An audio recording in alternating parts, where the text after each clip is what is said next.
Bonsoir à tous et bienvenue dans cette édition. Retenez tout d'abord que le président de la République, chef de l'État Issoufou Mahamadou, a accordé 2 audiences ce matin. La première, il l'a accordée au commissaire paix et sécurité de l'Union africaine, Cherki Ismaël, à sa sortie d'audience. Oui, j'ai eu l'honneur d'être reçu en audience par Monsieur le Président de la République, à qui j'ai fait un rapport sur les questions de paix et de sécurité dans le continent et dans la région. Donc nous avons évoqué ces différentes questions, en particulier la région du Sahel, Centrafrique, la Somalie et le Sud-Soudan. Nous avons également parlé des échéances à venir s'agissant de l'Union africaine et j'ai pu effectivement bénéficier de ces conseils et de ces analyses pour la gestion de ces dossiers. Le chef de l'État s'est ensuite entretenu avec le haut-commissaire de l'Union africaine pour le Mali et le Sahel. Pierre Bouyoya a également évoqué avec le président Issoufou des questions liées à la paix et à la sécurité dans le Sahel. J'étais venu voir son Excellence le président Issoufou à ma qualité de haut représentant de l'Union africaine pour le Mali et le Sahel. Et je lui ai parlé des efforts que nous avons faits en ce qui concerne la promotion de la coopération des pays du Sahel en matière de sécurité. Nous avons fait des progrès importants, c'est le constat que nous faisons au niveau de la réunion en cours. Mais il est important d'aller plus loin. Et pour aller plus loin, il faut la volonté politique des États. Donc j'étais venu pour discuter avec le président de cet aspect. Et je suis très heureux que le président est parmi ceux qui sont déterminés pour pousser la coopération le plus loin possible pour que les pays de la région, dans l'avenir, puissent réellement prendre en charge leur sécurité. Mettre en commun les efforts des uns et des autres et ne plus être obligé de dépendre de l'extérieur. Dans l'après-midi, le chef de l'État s'est entretenu avec le ministre malien des Affaires étrangères et de la coopération internationale, porteur d'un message de son homologue Ibrahim Boubacar Keïta, Zahabi Ould Sidi Mohamed, à sa sortie d'audience. Comme vous le savez, je suis à Niamey pour le sommet sur le Sahel. Et en même temps, le président de la République du Mali, El Haj Ibrahim Boubacar Keïta, m'a aussi chargé d'un message pour son frère, le président du Niger. Et les échanges ont également porté, en plus de ce message, sur les relations entre le Mali et le Niger. J'ai briefé le président sur le processus de paix en cours au Mali, parce que, comme vous le savez, le Mali considère que la République du Niger est l'un des pays qu'il a le plus assisté durant la crise dans le nord du Mali. Vous savez que le Niger a accueilli les réfugiés maliens, il a accueilli aussi une partie de nos forces armées ici, avec armes et bagages, à un moment où vraiment nous étions en grande difficulté. Le Niger a aussi envoyé ses enfants, ses troupes au Mali, et nul n'ignore que dans la reconquête du Nord, les soldats nigériens faisaient partie des premiers contingents qui ont foulé le sol malien avec l'opération Serval, avec les Français et les autres troupes de la CEDEAO. Et tout ça fait que pour tout ce qui concerne les avancées de paix et de stabilité au Mali, le président Keïta considère que son frère Issoufou du Niger doit être l'un des premiers informés sur ce qui se passe. Alors la bonne nouvelle que j'ai eu à lui dire, c'est que hier nous avions signé avec tous les groupes armés un texte sur le cantonnement, le principe du cantonnement, que tous les groupes armés qui opèrent actuellement au nord du Mali ont accepté signer avec des points de cantonnement précis, et la semaine à venir, on doit commencer la mise en œuvre de ces cantonnements. Il fallait aussi que le Niger soit très informé de cela. En plus, il y a un autre événement très important qui se passera ici à Niamey le 7 mars. Le gouvernement nigérien, en consultation avec le gouvernement malien et sur demande du gouvernement malien, doit organiser des consultations intercommunautaires pour les populations qui vivent le long de la frontière du Niger et du Mali. Et comme vous le savez, il y a des conflits intercommunautaires et il faudrait immédiatement passer à l'apaisement parce que ça déstabilise les deux États, ça déstabilise les populations. Et ce forum qui aura lieu à Niamey ici aussi est en cours de préparation et le Mali est très reconnaissant pour son organisation par les frères du Niger. Toujours dans l'après-midi d'aujourd'hui, Issoufou Mahamadou a reçu le ministre libyen des Affaires étrangères, Mohamed Abdul Aziz. C'est mon plaisir que j'ai l'occasion de transmettre à Monsieur le Président un message politique très fort de notre Premier ministre, Dr Ali Zaidan, à Monsieur le Président en ce qui concerne les sujets de discuter les relations bilatérales, la Libye et le Niger au niveau militaire, au niveau militaire, au niveau politique, au niveau économique, au niveau des investissements. L'aspect de sécurité, c'est très important. Je suis vraiment très fier de cette relation entre les deux pays. Et Monsieur le Président, il est vraiment très gentil d'envoyer un message très positif à la Libye, et le peuple de la Libye, au gouvernement, au Congrès national, que le Niger est prêt de coopérer dans tous les domaines. La réunion ministérielle ici, c'est une occasion d'échange des vœux en ce qui concerne la coopération dans le domaine de sécurité, au niveau bilatéral, au niveau régional aussi, mais c'était aussi une occasion qu'on peut discuter aussi la coopération dans le domaine de sécurité entre la Libye et le Niger. En même temps, je suis aussi très content que Monsieur le Président a dit que le Niger sera dans le congrès de Rome, qu'il tiendra le 6 mars à Rome. C'est un congrès ministériel, une conférence ministérielle avec le partenariat de l'État américain, de l'Europe, de l'Afrique et des pays arabes pour discuter en ce qui concerne les moyens de pousser le support à la Libye dans le domaine de sécurité et le domaine de justice. C'est ça, j'aimerais bien aussi mentionner que je suis très fier et je suis très content d'être un ami et d'avoir l'occasion de rencontrer Monsieur le Président. Enfin, le président de la République, Issoufou Mahamadou, a reçu les participants à la réunion des ministres des Affaires étrangères des pays sahélo-sahariens sur la paix et la sécurité tenue ce mercredi à Niamey. À l'occasion de la visite de travail du président du Conseil européen, les personnalités ci-dessous désignées sont conviées à l'aéroport international Diori Hamani de Niamey à 10h15 pour l'accueil de notre illustre hôte qui arrivera le jeudi 20 février 2014.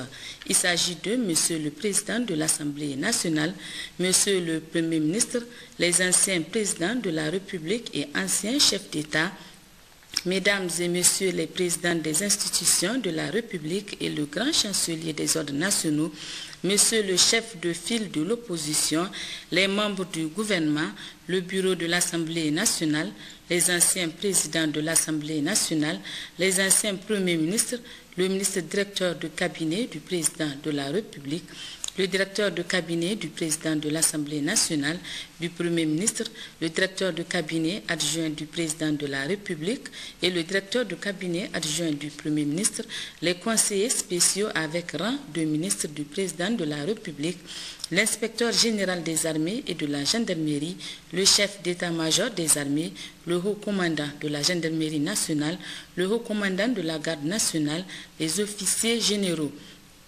le chef d'état-major de l'armée de l'air, le chef d'état-major de l'armée de terre, les secrétaires généraux de la présidence de la République, de l'Assemblée nationale, de la primature, le gouverneur de la région de Niamey, le président du conseil de ville de Niamey et les 5 maires d'arrondissement, le doyen du corps diplomatique, les ambassadeurs, chefs de mission diplomatique de l'Union européenne à Niamey, le représentant du bureau des chefs traditionnels, le président du conseil islamique, le président de l'association islamique, imam de la grande mosquée, archevêque de Niamey. Et puis, dans le cadre d'une tournée entreprise au Sahel, le président du Conseil de l'Europe sera donc en visite demain, jeudi 20 février 2014, dans notre pays, de nationalité belge Herman Van Rompuy, et à son 2e mandat à la tête de cette institution qui compte investir 8 milliards d'euros pour le renforcement de la sécurité, une question qui tient beaucoup à cœur au président de la République, chef de l'État, Issoufou Mahamadou. La découverte de la personnalité avec Abari Amiti.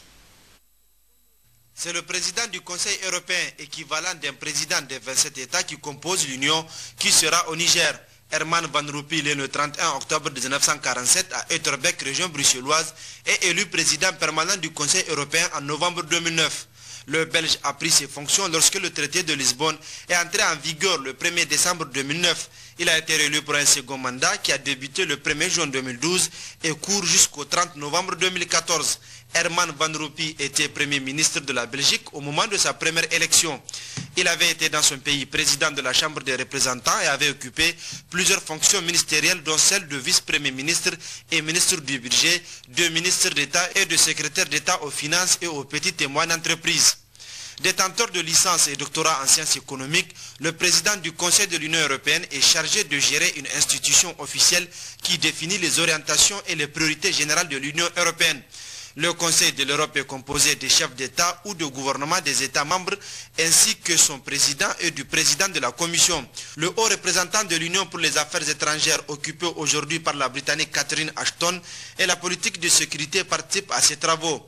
Le Conseil donne à l'Union les impulsions nécessaires à son développement et en définit les orientations et les priorités politiques générales.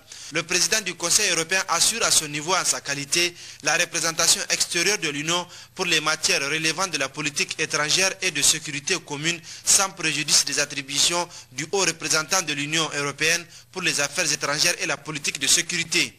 À Niamey, au Niger, Herman Van Rompuy sera reçu par le président de la République, chef de l'État Issoufou Mahamadou, avec qui ils auront une séance de travail, mais aussi un déjeuner officiel. Le président du Conseil de l'Europe visitera l'Agence nationale d'assistance juridique et judiciaire en présence du Premier ministre Brigitte Raffini et prendra part à un briefing sur la sécurité au quartier général de l'ECAP Sahel Niger à Niamey. Une visite sur fond de soutien politique et sécuritaire de l'Union européenne aux pays du Sahel, dont le nôtre. Merci Abari pour ce portrait. Ouverture ce jour à l'hôtel Gawé de Niamey de la 3e réunion ministérielle sur le renforcement de la coopération sécuritaire et l'opérationnalisation de l'architecture africaine de paix et de sécurité dans la région sahélo-saharienne. Présidée par le ministre des Affaires étrangères, cette rencontre se veut un cadre d'approfondissement des discussions sur la situation sécuritaire et politique dans la région. Compte rendu Saïd Soumaïla Ibrahim et Askou Jibrila. Après Nouakchott et N'Djamena en 2013, le Niger abrite aujourd'hui la 3e réunion ministérielle des pays de la région sahélo-saharienne qui portera sur le renforcement de la coopération sécuritaire et l'opérationnalisation de l'architecture africaine de paix et de sécurité. Nous sommes réunis ici aujourd'hui dans cette magnifique et accueillante ville de Niamey, capitale de la République du Niger, pour un exercice historique. La poursuite du processus de Nouakchott et la présentation du projet de stratégie de l'Union africaine pour le Sahel en réponse aux crises multidimensionnelles dans la région du Sahel. Je voudrais souligner l'attachement des Nations Unies à la coordination des efforts des différents acteurs régionaux et internationaux en faveur d'un soutien efficace et utile aux pays du Sahel et à la promotion de la paix et de la sécurité durable dans cet espace. Pour le ministre Bazoum, la rencontre de Niamey doit pouvoir permettre de mener des discussions approfondies sur la situation sécuritaire et politique dans la région. Nos réunions sont donc des occasions pour nous de mesurer avec précision l'état de sécurité dans notre espace.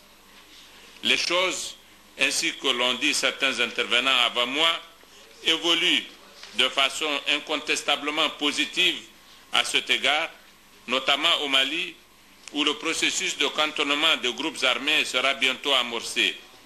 La conférence internationale de Rome du 6 mars prochain sera un rendez-vous crucial que la communauté internationale, et en particulier nous autres, pays voisins de la Libye, doivent mettre à profit en vue d'aider ce pays à se stabiliser. Nos discussions d'aujourd'hui doivent aussi nous permettre de faire l'état de la mise en œuvre des conclusions de nos réunions de Nouakchott et de N'Djamena. À terme, les discussions de Niamey doivent permettre d'identifier les prochaines étapes dans le renforcement de la coopération sécuritaire et l'opérationnalisation de l'architecture africaine de paix et de sécurité APSA. Fin cet après-midi de cette 5e réunion ministérielle sur le renforcement de la coopération en matière de sécurité et l'opérationnalisation de l'architecture africaine de paix et de sécurité dans la région sahélo-saharienne. Un communiqué final a été rendu public par le ministre d'État, ministre des Affaires étrangères, Bazoum Mohamed. Nous y reviendrons au cours de notre édition de demain. Lancement ce matin à la base aérienne des fans de Niamey de l'exercice Flintlock en présence du ministre de la Défense nationale et des représentants des pays qui y prennent part. Opération militaire 2014 qui permet de lutter contre le terrorisme et de renforcer les capacités de nos forces armées. Abari Amiti et Mohamed Adamou pour le compte rendu. Flintlock, un concept qui consiste à se regrouper et défendre une zone, une population, est le nom de cette opération lancée depuis 2006 dans les pays du Sahel. Le Niger accueille l'exercice 2014 avec toujours le soutien des États-Unis d'Amérique à travers les forces d'Africom. Ce 6e exercice regroupe en plus du Niger et des États-Unis plusieurs pays d'Europe, de l'Amérique, du Royaume-Uni et les autres du Sahel. Objectif: instaurer la sécurité à travers des exercices, des opérations militaires et une collaboration parfaite entre les différentes forces. Il s'agit donc, au travers d'un commandement central, assurant une planification opérationnelle dans un cadre multinational, de donner aux forces des pays de l'initiative Pan-Sahel les moyens nécessaires de lutte contre le terrorisme par une amélioration du contrôle de l'espace sahélo-saharien et leur interopérabilité, de partager leur expérience et développer leur capacité d'échange des informations en matière de lutte contre le terrorisme dans un cadre sous-régional, et enfin de développer un partenariat fécond avec tous les acteurs régionaux et internationaux soucieux des questions de la sécurité internationale en général et celle dans la bande sahélo-saharienne en particulier. The success of this flintlock is the success of all partners here today, working together to guard against the destructive effects of extremism. The success of this flintlock will be seen, will be realized, and will be embraced by the children of Niger and the children of all of our partner nations that are represented here today. L'aspect sécuritaire reste un défi au Niger, limitrophe de la Libye, du Nigeria et du Mali, tous en proie à une crise interne ou terroriste. Le Niger a très tôt pris ses dispositions, vu l'engagement des autorités au plus haut niveau. La menace étant réelle, le chef suprême des armées s'est tout de suite engagé. Très tôt, le président de la République, chef de l'État, chef suprême des armées, son Excellence Elhadji Issoufou Mamadou, a pris la mesure des risques qu'encourait notre sous-région et a attiré l'attention de la communauté internationale afin d'aider à contenir la menace. L'organisation de ce présent exercice au Niger s'inscrit donc dans cette dynamique insufflée par le président de la République qui vise à assurer le contrôle de notre espace sahélo-saharien à travers la professionnalisation de nos armées dans un cadre multinational. M'adressant maintenant aux participants de Flintlock, nous sommes certes dans une ambiance d'exercice, mais ayez à l'esprit que cet exercice se déroule dans un environnement de menace réelle. Pour cela, j'invite chacun d'entre vous à plus de pragmatisme et de vigueur dans tout ce que vous ferez au cours de cet exercice. Flintlock est un exercice qui aura lieu à Agadez, Tawa et Difa. Des activités civilo-militaires et humanitaires sont aussi prévues. assistance sanitaire et vétérinaire et des évacuations par air. Flintlock, c'est également des opérations militaires pour renforcer les capacités de nos forces armées afin de combattre des groupes terroristes, des narcotrafiquants et des bandits de tout genre qui sévissent dans la bande sahélo-saharienne. Peu après le lancement de cette opération, le ministre de la Défense nationale a animé une conférence de presse en présence du chef d'état-major des armées, le général de division Seyni Garba et du responsable américain de l'opération.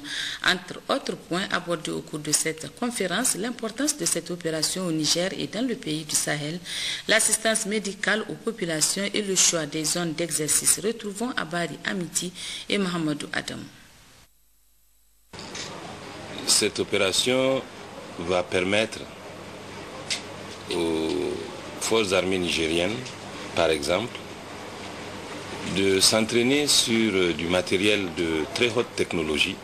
Cet exercice va permettre particulièrement à nos officiers d'état-major de mettre en application leurs connaissances acquises dans leurs différentes écoles, notamment en planification, en conduite d'opération. Et cerise sur le gâteau, les populations qui sont dans les régions où vont se dérouler les opérations vont bénéficier de quelques actions civilo-militaires. Notamment, elles peuvent avoir accès à des médecins, elles peuvent bénéficier d'assistance, même alimentaire. Donc, je pense que c'est très important.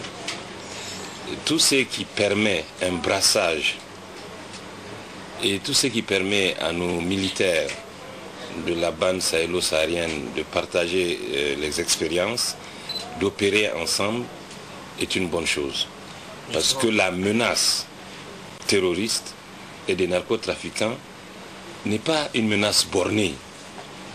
Elle est globale. Donc, il faut nécessairement qu'il y ait de la part des uns et des autres une mutualisation des efforts et des moyens pour pouvoir donner une riposte appropriée à cette terreur-là qui freine le développement de nos pays. Difa, un pays voisin où sévit fortement le Boko Haram, par exemple. Tawa, Agadez, si vous prenez Agadez, on va jusque vers la frontière libyenne. Vous voyez un peu au niveau donc, de la frontière algéro-nigérienne, algéro-libyenne, malo, disons, nigérienne. Vous avez une bande ou bien, disons, un couloir qui est emprunté par tous les narcotrafiquants, etc. Donc que ces opérations se déroulent sur ce terrain-là n'est pas fortuit. Ça permet d'affirmer la présence des forces sur le terrain et de pouvoir certainement dissuader ou même chasser définitivement tous ces esprits mal intentionnés et malveillants qui veulent détruire nos pays. L'appel que je leur lancerai, c'est d'accueillir à bras ouverts ces forces, d'abord de rester sereins. Ces forces-là sont là pour elles. Elles sont là pour les protéger. Elles sont là pour les aider. Je leur demande donc de coopérer et de ne pas hésiter à se présenter devant les médecins qui sont dans l'opération et de ne pas hésiter à poser leurs problèmes aux militaires qu'elles rencontreront.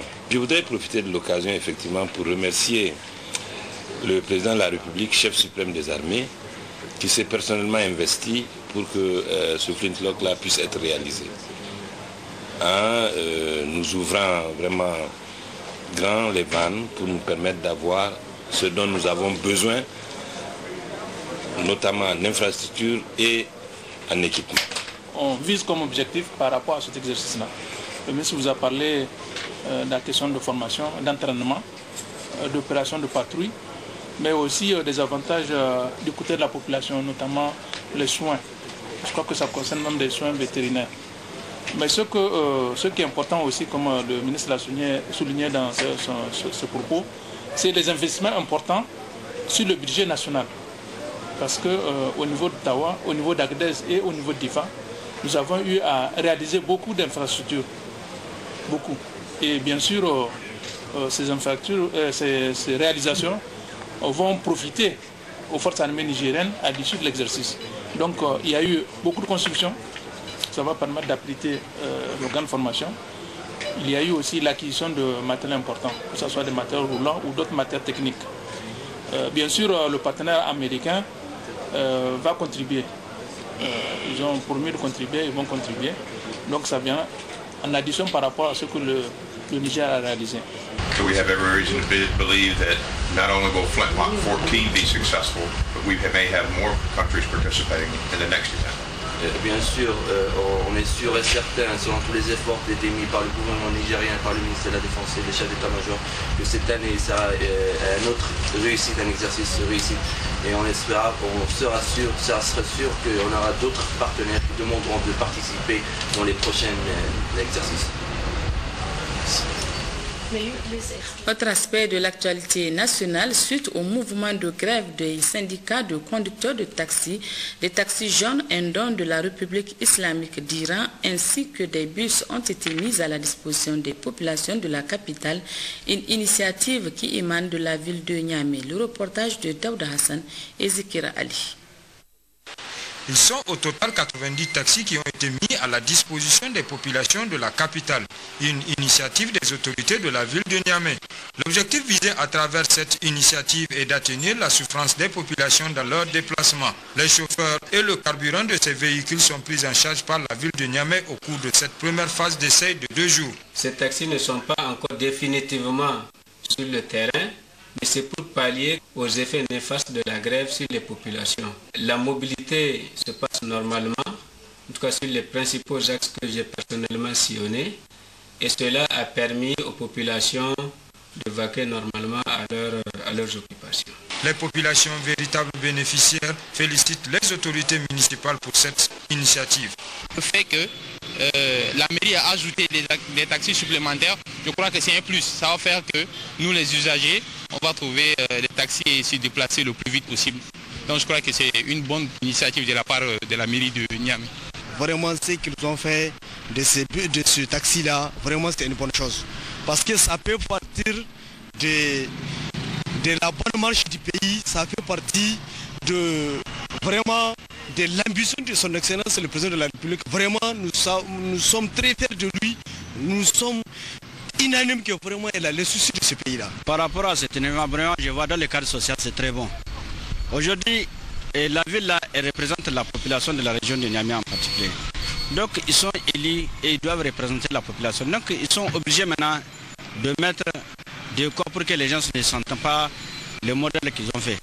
Donc c'est par rapport à ça, moi vraiment j'apprécie l'initiative qui a été faite par les autorités de la région de Niamey, en particulier ceux de la ville de Niamey. Outre ces taxis, des bus ont été également mis à la disposition des populations. Rappelons par ailleurs que ces 90 taxis sont le fruit de la coopération bilatérale entre le Niger et la République islamique d'Iran. À quelques jours du festival de l'Aïr qui est à sa 10e édition, Iférouane, la cité haute, se prépare activement pour accueillir l'événement. Nos reporters Salif Garba et Gérard Ablaziz nous font le point des préparatifs. En rentrant ces derniers jours à Iférouane, commune urbaine située à environ 1350 km de Niamey au nord-est de la ville historique d'Agadez, ce sont les bruits de ronronnement, de chargement et de va-et-vient des camions qui vous accueillent. Il faut préciser que les invités de marque de ce 10e festival de l'Aïr viendront par voie aérienne. L'essentiel des travaux prévus dans ce cadre a été déjà fait. Là, à la date d'aujourd'hui, nous avons accompli, je dirais, les 3 quarts du travail. Le quart restant va être plus rapide parce que le matériau a déjà été gerbé, il a été rassemblé, donc toute la latérite. Et pour la fin, on espère la fin des travaux dans 2 jours. Aujourd'hui, on aura pratiquement fini et demain, ça va être les finitions. Peut-être dans le 3e jour, ce sera du nettoyage. En ce qui concerne la sécurité, l'hébergement, la restauration et le site devant abriter l'événement, les autorités départementales et communales s'activent intensément pour permettre aux festivaliers de compétir dans les conditions les meilleures. Par rapport aux dispositions en matière d'hébergement, tout comme en matière de restauration, je peux vous dire que, en tout cas, nous sommes à pied d'œuvre. Nos commissions sont à pied d'œuvre pour pouvoir satisfaire tous ceux qui vont faire des déplacements différents. Nous avons pris toutes les dispositions requises en la matière. Nous espérons que nous allons donner la satisfaction qu'il faut à tous nos invités, à tous ceux qui vont faire des déplacements différents. Iférouane vraiment a retrouvé son calme. Iférouane est vivable et la preuve, vous voyez ce qu'on est en train de faire. Et on lance un appel à tout le monde pour venir vraiment. La paix est là à Iférouane, la paix est là dans l'Aïr en général. Le festival de l'Aïr est prévu du 21 au 24 février prochain. Environ 3000 personnes sont attendues ici même au pays du mont Tamga que vous apercevez derrière moi. Un conseil pour les invités, n'oubliez pas vos couvertures et vos vêtements chauds car la nuit à Iférouane, le thermomètre peut descendre jusqu'à moins de 0 degré.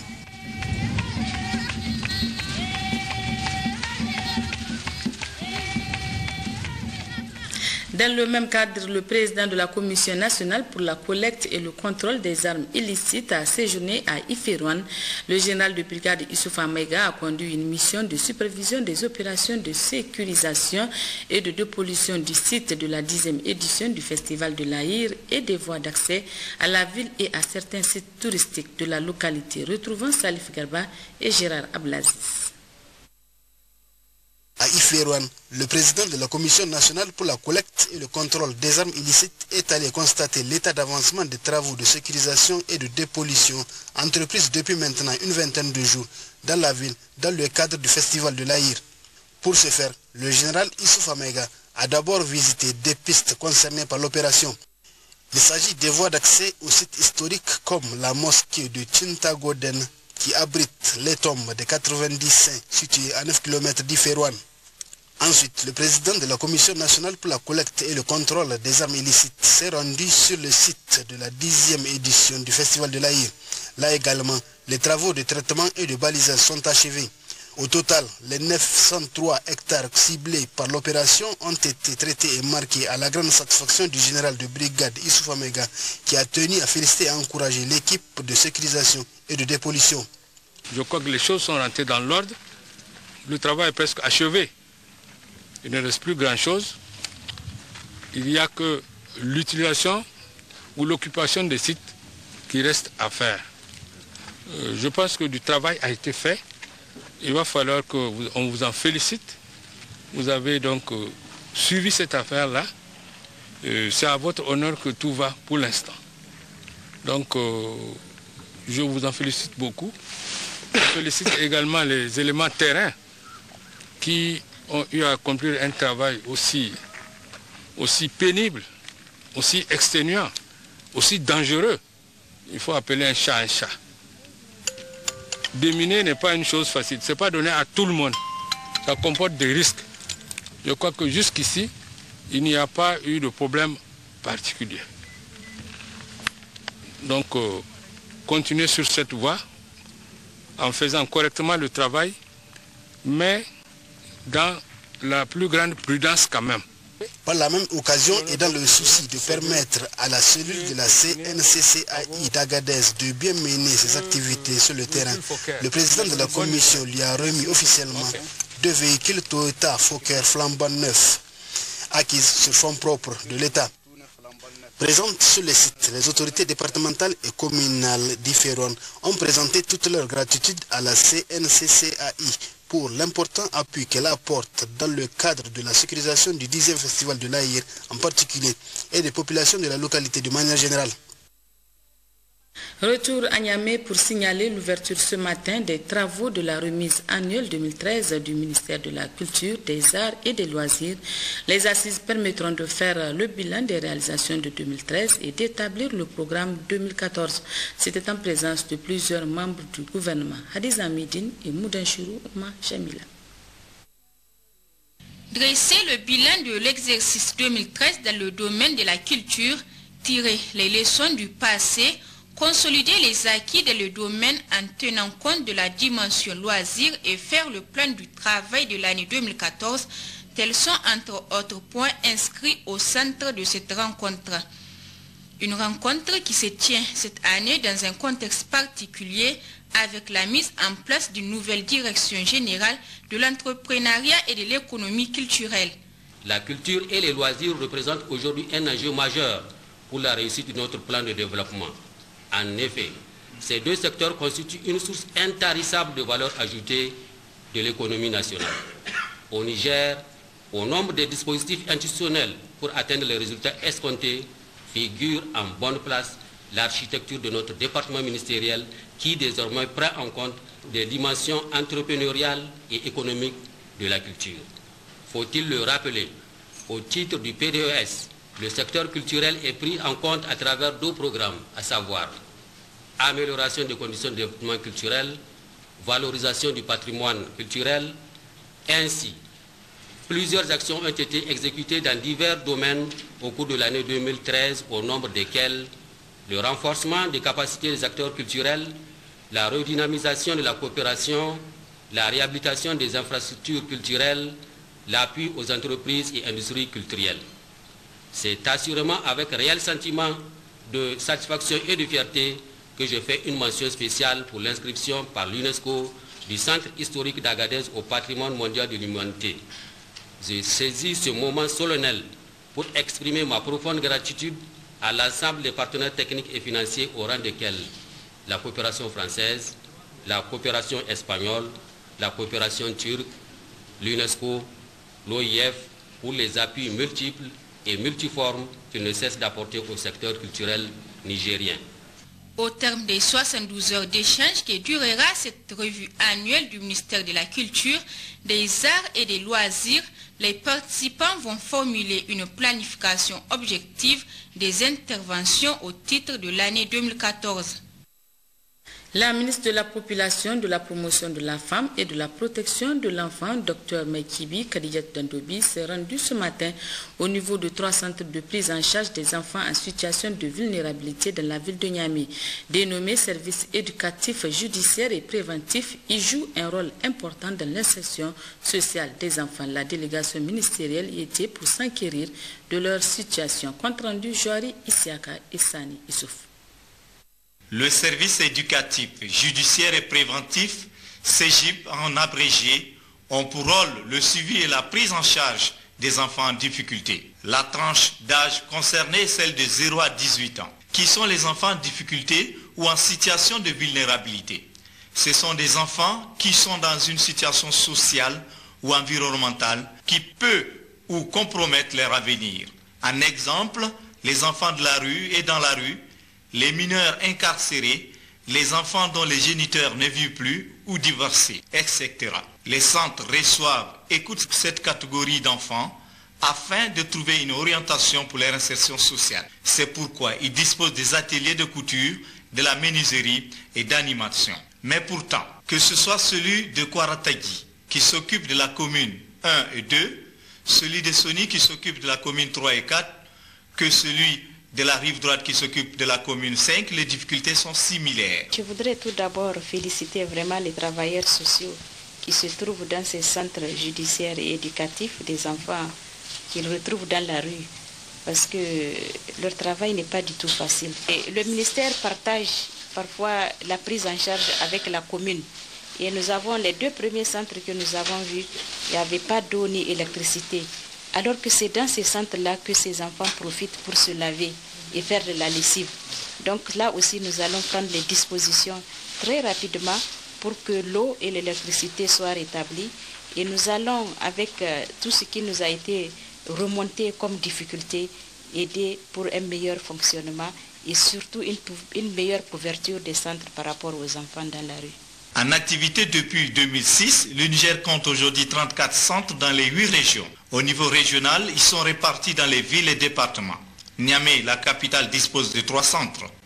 Il faut noter que le personnel est constitué principalement de travailleurs sociaux.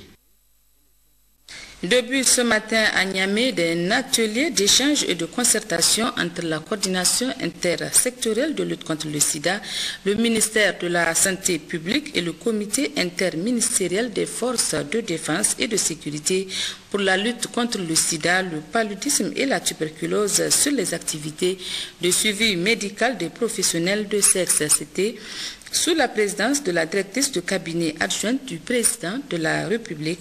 Nos reporters Askou Jibrilla et Mariam Dakou y étaient également.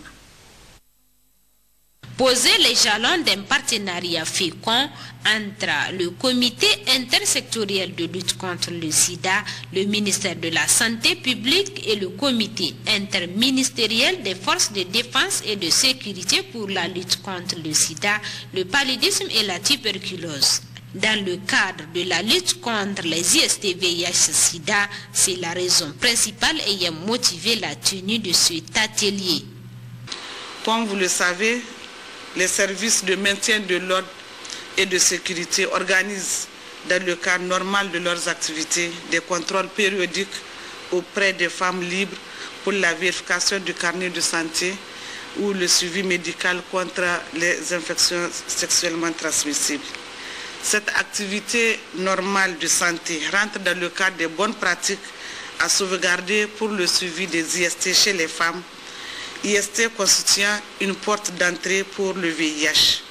C'est ce qui justifie les objectifs de cette rencontre qui vise à améliorer la collaboration avec les services chargés du maintien de l'ordre et de la sécurité publique.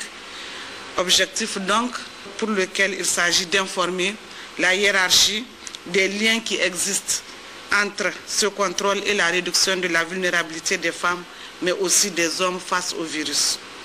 Le président du comité interministériel de lutte contre le sida, la tuberculose et le paludisme a clairement indiqué que la riposte nationale au VIH se doit désormais d'être multisectorielle et qu'elle appelle à l'engagement de tout un chacun.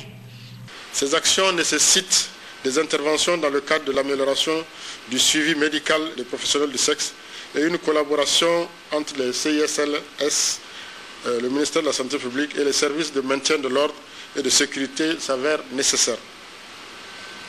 En effet, c'est au niveau de la police ou de la gendarmerie que des professionnels de sexe se procurent le carnet de suivi médical qui est obligatoire pour toutes les PS et serveuses de bar. Ce contrôle se fait lors des rafles qui se font assez souvent dans des conditions quelque peu violentes pour les PS. Il s'avère donc nécessaire, pour toutes ces raisons, de mener des actions de concertation et d'information auprès des agents de FDS pour d'une part réduire le risque de transmission et de propagation du virus au sein de cette population et d'autre part réduire certaines violences faites à l'égard de ces femmes au cours des descentes policières. Cette rencontre multisectorielle permettra de faire la synthèse de la situation de l'épidémie et de la réponse aux IST-VIH-Sida à travers les différentes communications qui s'en suivront. La haute autorité de lutte contre la corruption et les infractions assimilées, Halcia, organise depuis hier une série de rencontres d'échanges et d'informations avec les acteurs de la lutte contre la corruption. Ce matin, cette série d'activités a regroupé autour du vice-président de cette institution les cadres de la direction générale de la douane nigérienne. Objectif de la rencontre, sensibiliser ces derniers sur le phénomène de la corruption. D'autres précisions avec Issoufou Samaïla et Maria Madakou. Cette rencontre d'échange avec les cadres de la Direction générale des douanes s'inscrit dans le cadre d'un processus d'information et de sensibilisation entrepris par la haute autorité de lutte contre la corruption et les infractions assimilées, Halcia. Processus dont l'objectif est d'accompagner les pouvoirs publics dans la prévention et la lutte contre la corruption au Niger. La communauté douanière très tôt, doit prendre conscience de la nécessité de lutter contre la corruption et de promouvoir l'éthique au sein des administrations douanières. En effet, l'éthique au sein de la douane renforce la confiance des usagers à l'endroit du service public, conforte la crédibilité de l'administration, facilite les échanges internationaux et les investissements étrangers augmentent le niveau de sécurité et de protection des populations. Voilà brièvement résumé ce sur quoi vont porter nos échanges au cours de cette journée. Je sais que le respect de l'éthique est devenu un souci majeur pour vous et les administrations douanières ont à cœur d'asseoir leur crédibilité. C'est une action de longue haleine qui demande à être renforcée quotidiennement en faisant du refus de la corruption un credo. Le secrétaire général du ministère de l'économie et des finances a, à cet effet, salué cette initiative de la ALCIA qui cadre parfaitement avec la politique nationale en termes de lutte contre la corruption. Au cours des échanges, nous aurons l'opportunité de nous pencher sur les causes et différentes formes de corruption dans notre secteur, mais aussi définir ensemble les pratiques de prévention et de lutte contre la corruption. Au regard des missions cardinales assignées au service des douanes et la volonté politique maintes fois réaffirmée par les plus hautes autorités de la 7e République, le ministère des Finances ne peut que souscrire et accompagner cette campagne d'information et d'échange initiée par la ALCIA. Nous restons également attentifs à toutes les recommandations et suggestions qui sortiront de ces échanges et prenons l'engagement de tout mettre en œuvre pour leur concrétisation. Cette activité qui se poursuivra certainement avec les autres acteurs intervenant dans le cadre de la lutte contre la corruption permettra sans aucun doute de créer des conditions favorables au développement économique et social du pays. De créer des conditions favorables. Voilà, point final de cette édition. Merci de l'avoir suivi et surtout restez sur Télé Sahel pour suivre le match Arsenal contre Bayern de Munich dans le cadre de la Champions League. Au revoir.